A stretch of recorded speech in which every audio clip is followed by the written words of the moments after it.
Hey guys, Boomer here for Caravel Gaming, and this is just another very short video. I've done 2 VIP tournaments today. I would have to say I've not done very well. The first one I got a very average deck. Ended up at 1-1 and then just had like the worst run of shard distribution ever for like 2 games in a row, so ended up 1-3. And this one that's just passed, I ended up with a 3-colour Auto Monstrosity.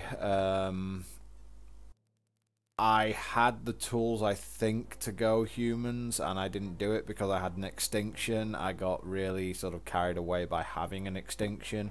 I think that that's something that honestly can happen. If you get a bomb rare, you try and force it through. Whereas, to be honest, humans is just where it's at in the limited, certainly in sealed for high Shattered Destiny content. It's like if you can go humans, you just go humans. I realised that on the first video I did of the VIP tournament, a couple of guys were like, "Oh, you could have gone blood wild." No, if you can go humans in this format, you go humans. It is ridiculously hard to beat a humans deck that is at all well put together. Mainly because I think Giles is currently really overpowered because of the fact that he affects every card in your deck if he resolves. So therefore, and the thing is, what you can say is, oh, you can just blow out the guy, kill the guy that he's targeting. Well, the problem with that is that humans comes out of the block fairly fast. Usually it makes a 2 and a 3 drop. So if you're, especially if it's on the play, if you're skipping your either 2 or 3 drop, mainly your 3 drop so that you can hold up removal for one of his guys, he can just skip using his ability, make a 4 drop, and you're massively far behind on the board at that point. So if he makes a 4 drop, then you've got the choice of not reacting and holding up a removal spell, at which point he can just make a 5 drop and the situation's even worse. Or you make a 4 drop, he uses Giles' ability, making all his guys bigger, then makes a 5 drop on top, which could very much be a removal spell or something like that, and then you're still boned. So, and the thing is, some of the humans cards, like for example Royal Valkyrie, are just absolutely ridiculous. It's like Royal Valkyrie is, given Giles' ability, Royal Valkyrie will usually be a 4/4 flyer that when it comes into play shoots something for 3 and you draw a card. Which, you know, I would pay 6 mana for that. And that's going to be pretty much what it is always. You've got the War Prodigy at rare, which just can give you, as you guys have already seen, it can give you a turn 4 15 power army. You've got both of the guys who filter, like there's a 2/1 for 3 that gains +1/+1 and Swift Strike if you control Ruby. There's the 1/2 which gains +1/+1 and Flying if you control Sapphire. So those two are really solid. You've got the filter human as well. So for me, it's if you can at all put together a decent humans deck, then by all means do it. Now, I didn't record this third, well, I did record this third one, but as I said, this deck was a monstrosity. Extinction was the only thing that was really good in it.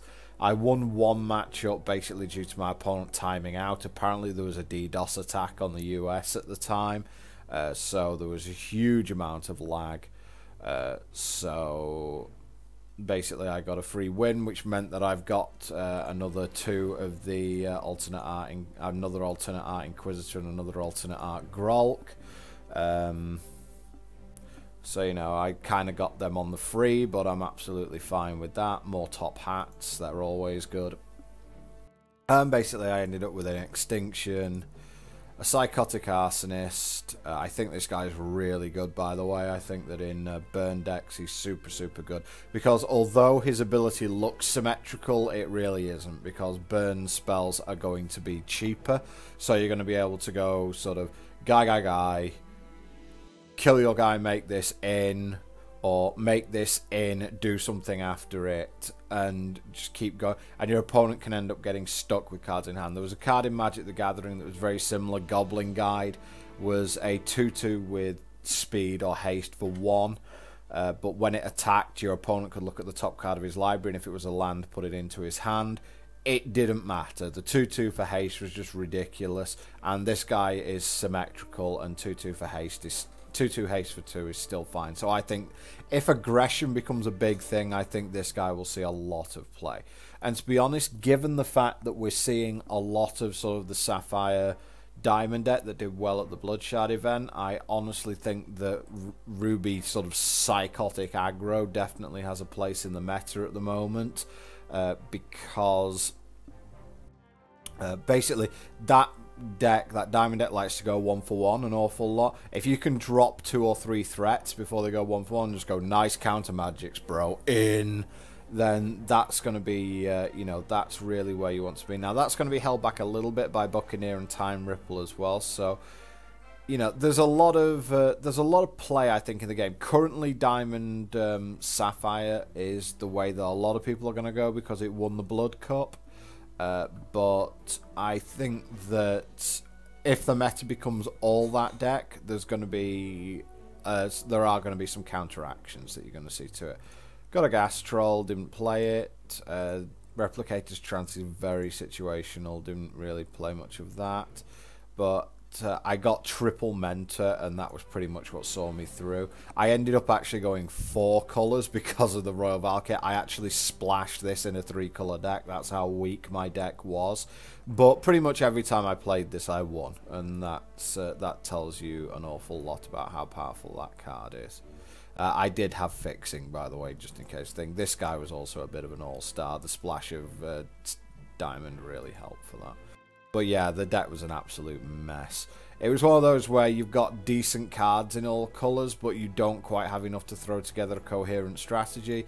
And since I had the Herald and everything else, I should have just gone straight up humans. There's really no excuse for me not going humans there.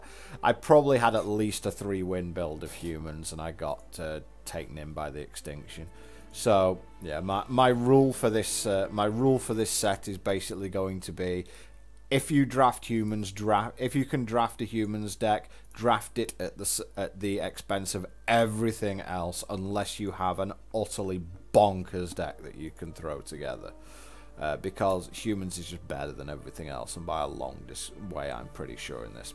But anyway, you will also notice I've got my 4 packs back, my 4 Shattered Destiny booster packs, and I think I might have something coming back off a bug report later, but I'm not too sure. But we also got a Primal Pack as well, so we're going to do another Primal opening. I can leave this now. We also had a the other thing that's great is that you will notice here the Primal Pack is in addition to the booster pack. So let's have a look at the auction house. I just want to see what set 2 primals are currently going for. 2,200, 2,100. I think that's okay. I think I'm just going to bust this. As I said, I've got a lot. I don't really want to buy cards at this. Although, having said that, though, cards, I think, are beginning to come down.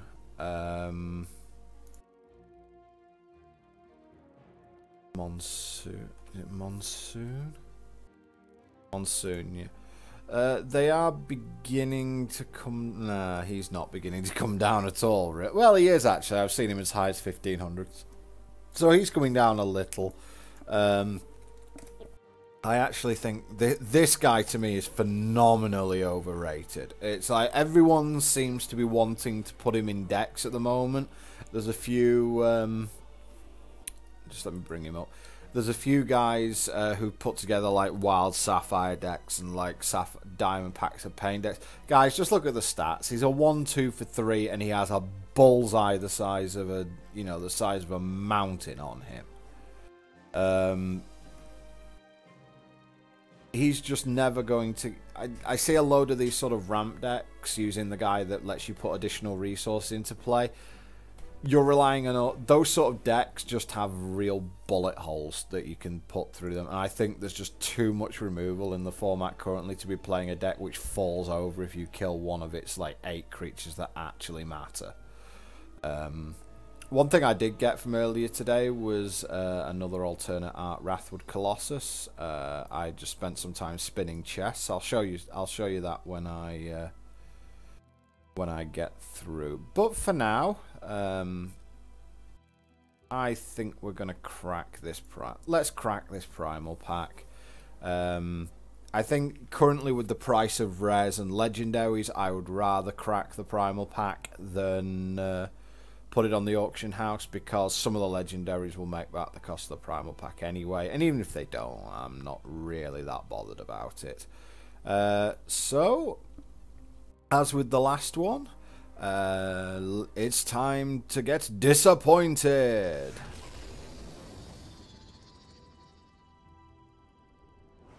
Looks like the animation worked properly this time. Legendary. Turn them all over. I got a Zedu, okay, which is probably the cheapest of all the rares, never mind. And this legendary is Monsoon, there you go. So Monsoon is going for 1400 currently on the exchange. So did I get anything else that matters? Drowned Shrine is going for about 400 currently. Cerebral Domination will definitely go up in value if the Sapphire Wild or a lot of counter magic decks start becoming really big in the environment. You will see a lot of this being played, because basically if this resolves, you shut down like half the cards in that deck. Zedu, I really think Zedu's underrated at the moment rather than overrated. I have a sort of modification to the deck that I played at the Blood Cup. I will put some of the Blood Cup matches up for you guys to watch, because there are a couple of them which were super good matches. So I think that they will, I think they'll be fun to watch. Played against the Humans aggro deck and a couple of other decks where I think that they were really good match. And it also shows how good Zedu is, because basically, I mean, I know that you've just got to think a little bit outside the box when playing him. Personally, I used Hex Engine. I know that some other people are using the Sight of the Sun and etc. on him. But basically, he is... if he ever hits your opponent when you have like a Hex Engine or something like that in play, you are not losing the game unless you are super unlucky. Zakir, I think, is also amazing, so I like the idea of that ramp deck into the big dragons. So I'm actually contemplating putting Scrap Tech Brawler in it now at the moment, just so that I can have another way to ramp into a really big dragon. Since mana flows over in this game, you can sort of go flip the Scrap Tech Brawler on turn 4, go up to 7, make Archmage with a counter magic up, or you can just ramp a dragon down, and if it survives, you win. Once they fix Shoggoth, which I think is the one thing that they're really waiting to do, but once they fix Shoggoth, you can make like a turn 4 Zedu with counterspell backup, and that's going to be very hard for your opponents to actually deal with at that. Anything else noticeable in here? Genesis Pool Naiad, this is the card I was talking about earlier. You can play additional resource on each of your turns. That is basically the engine behind... The engine is that and Sight of the Sun. And you basically create a shed load of mana, make Archlage Wenlock, draw a bucket load of cards, and win with either Zedu or some other way of winning. That goes in the deck. There's plenty of options that you can have when you have that much mana. Wrathwood Master Moss is another card that you'd probably use, and one of the issues that I sort of have with the deck that went up certainly was the fact that it cost about 11 billion platinum to put together now, and I think it's very experimental and has a lot of holes in it. So I think that it could be a possibility, but I'm not holding my breath on that. Guardian Angel, I don't like revealing the cards I draw, but it's certainly, again, it's an anti-aggro card. I could actually see this seeing play in some Sapphire Diamond decks, where, you know, you'd play it and whenever you draw a card, you then just keep gaining mana, gaining life, as it were, and like 4/5 is fairly big. As your Fate Sorceress, really good in humans if that's going to be a thing. In fact, the Diamond Cup, which is coming up in January, is going to be set 2 cards only. Which I think is I'm really not sure about that idea, to tell you the truth, because I think it's just going to be humans.deck, just all the time. So it will be up to people to come up with better ideas, but I think until people do, it's going to be human.deck.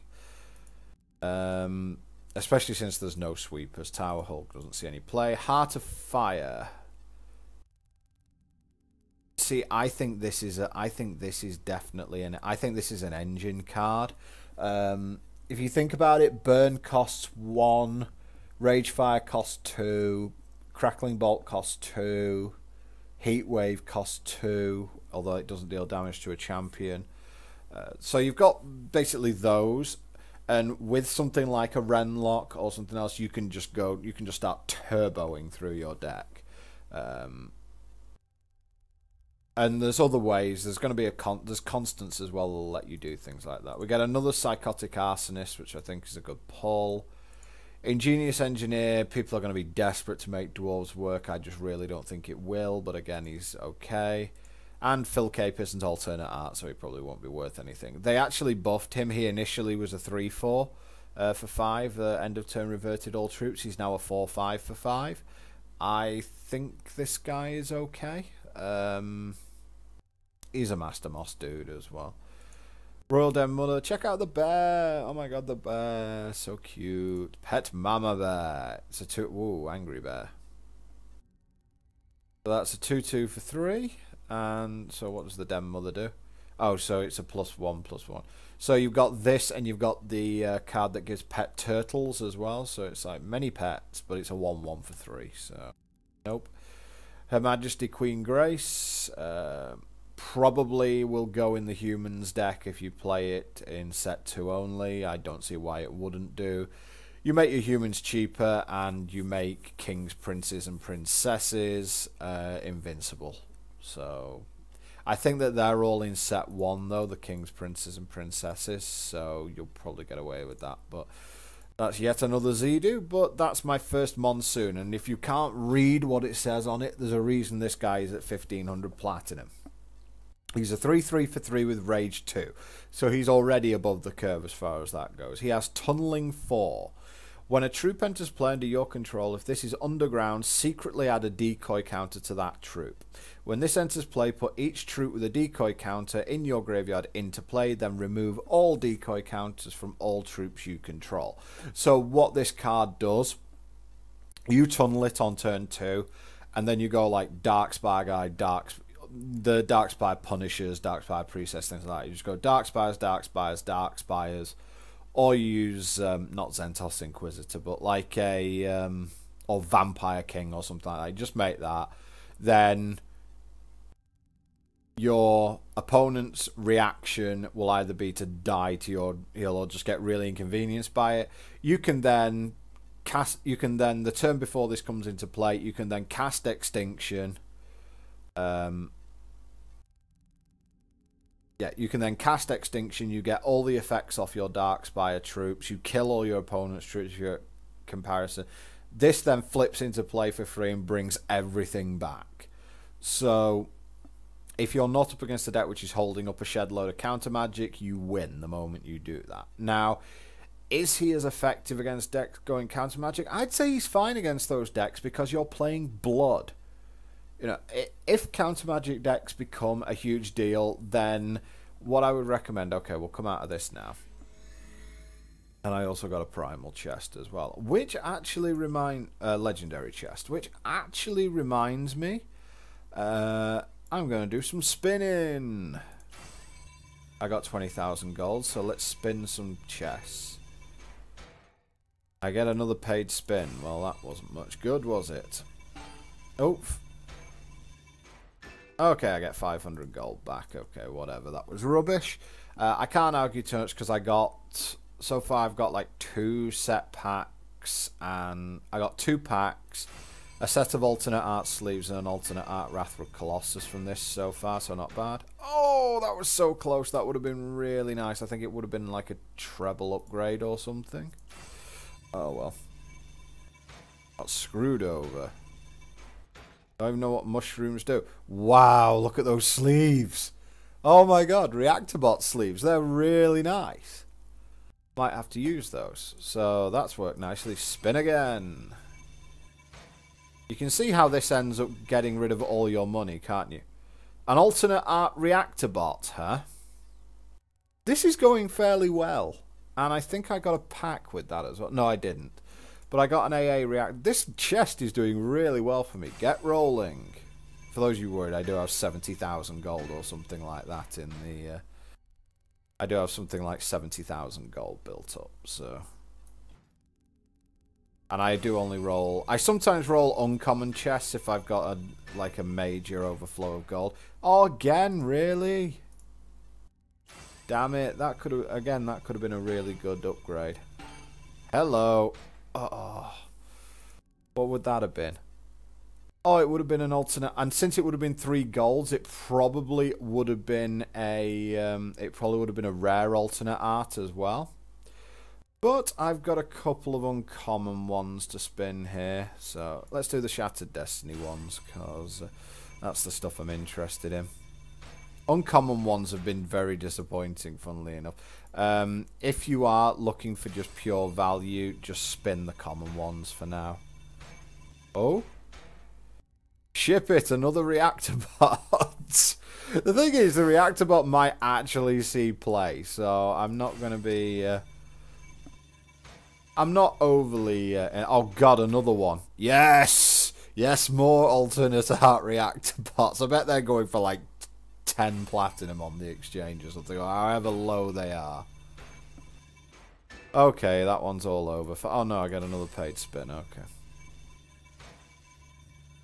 Oh, hands. So I get a paid spin and a rare, and I get it upgraded to rare. Okay, well, we'll stash that because I don't spin rare ones. And we've got one final uncommon chest to go. And it's 500 gold. So that went decently, I suppose. Oh, and it randomly upgraded to uncommon. Oh, no, it was uncommon, wasn't it? Okay, yeah. So as you can see, I have 13 rare and 14 legendary chests to go. I don't have any primal chests, but hey.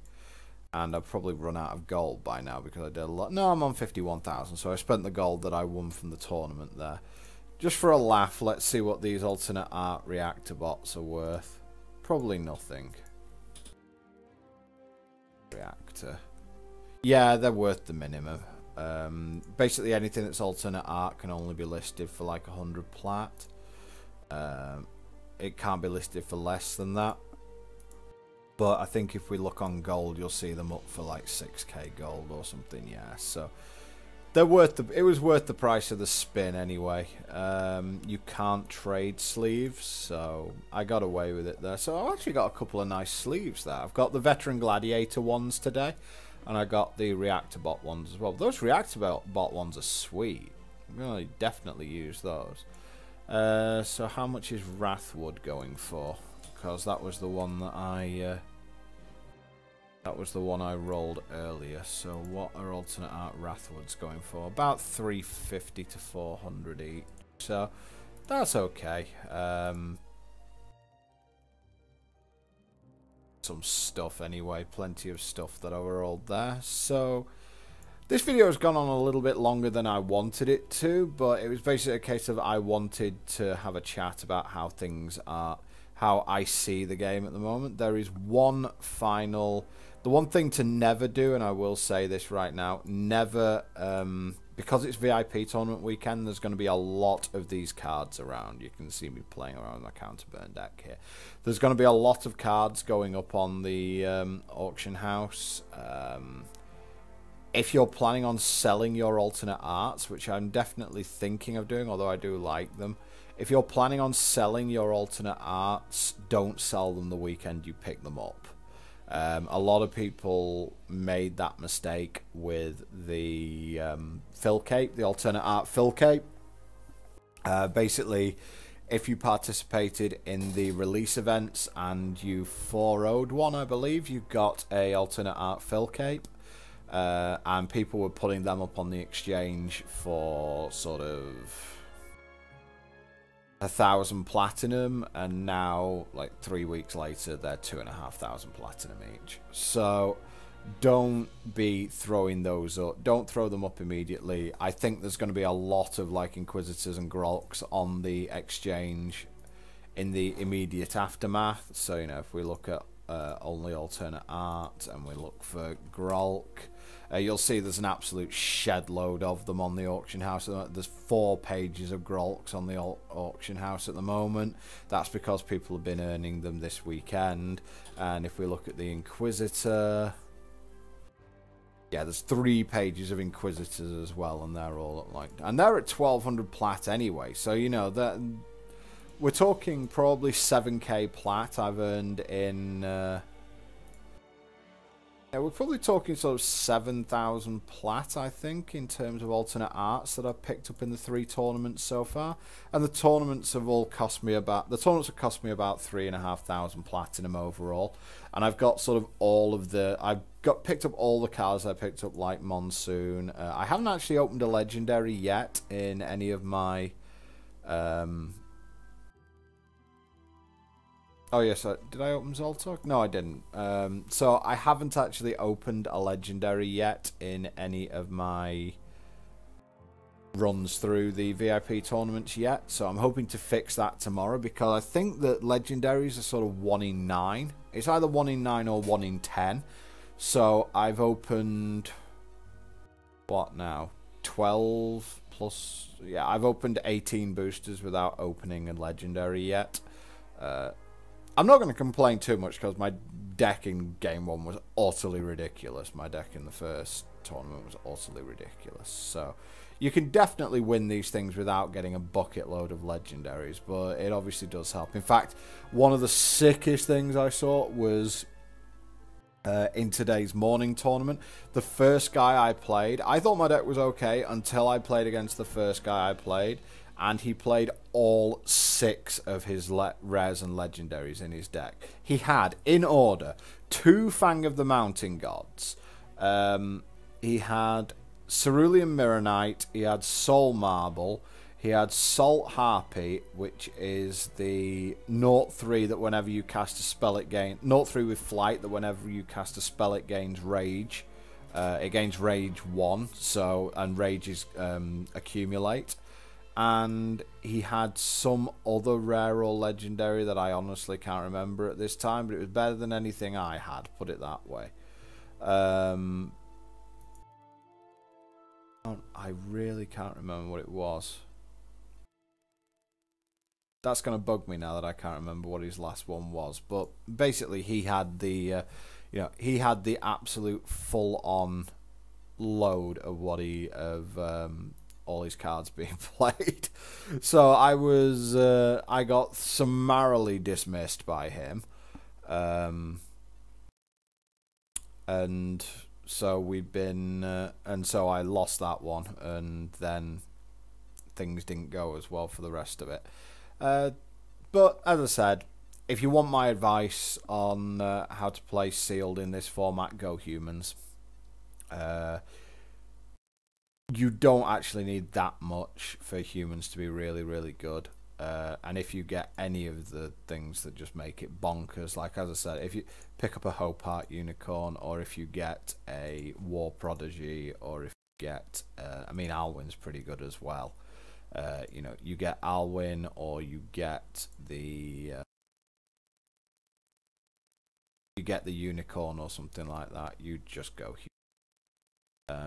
There's not really much to do anything, which is a little sad. I would have liked to have seen some more variety in this, but that wasn't really to be, and we'll see how things go. I can certainly see Giles potentially getting nerfed to just look at your hand, you know, like what's in play and what's in your hand, rather than looking at your entire deck. I think that that's really, out of hand doing that. This, I think, is bonkers, by the way.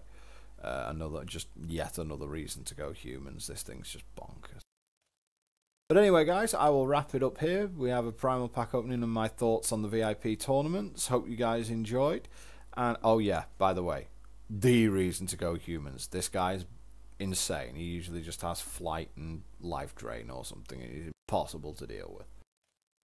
So, you know, you can keep coming up with things and, yeah, just go humans. So, that's it for this video, guys. This is Boomer for Caravel Gaming, and I'll catch you next time.